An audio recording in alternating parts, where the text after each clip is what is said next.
BJP কর্মী খুনের ঘটনায় নবদ্বীপ আদালতের নির্দেশে ময়নাতদন্ত হবে কল্যাণী এমসে। কৃষ্ণনগর শক্তিনগর পুলিশ মর্গ থেকে দেহ নিয়ে আসা হবে এমসের মর্গে, সেখানে ময়নাতদন্ত হবে। বিজেপি সূত্রের খবর, কল্যাণীর এমসে উপস্থিত থাকতে পারেন রাজ্যের বিরোধী দলনেতা শুভেন্দু অধিকারী। গতকালই পরিবারের লোক অভিযোগ করেছিল রাজ্য সরকারের হাসপাতালে ময়নাতদন্তের প্রতি তাদের আস্থা নেই, তাই তারা এবং বিজেপি নেতৃত্ব আদালতে দ্বারস্থ হয়েছিলেন। সেই আদালতের নির্দেশে এই ময়নাতদন্ত হবে। ইতিমধ্যে মর্গে পুলিশি নিরাপত্তা বাড়ানো হয়েছে।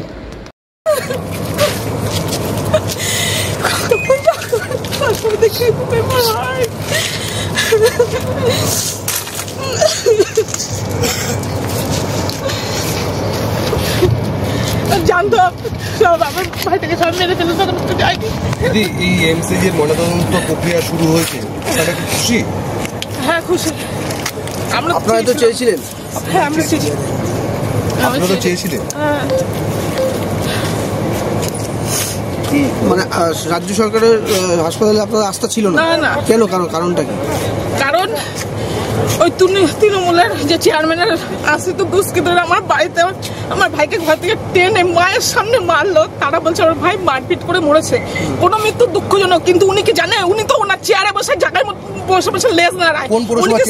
নবদ্বীপ। আর দেখুন, উনি একটা জনপ্রতিনিধি। আমার মায়ের কোল ঘালিয়েছে, আমার ভাই চলে গেছে।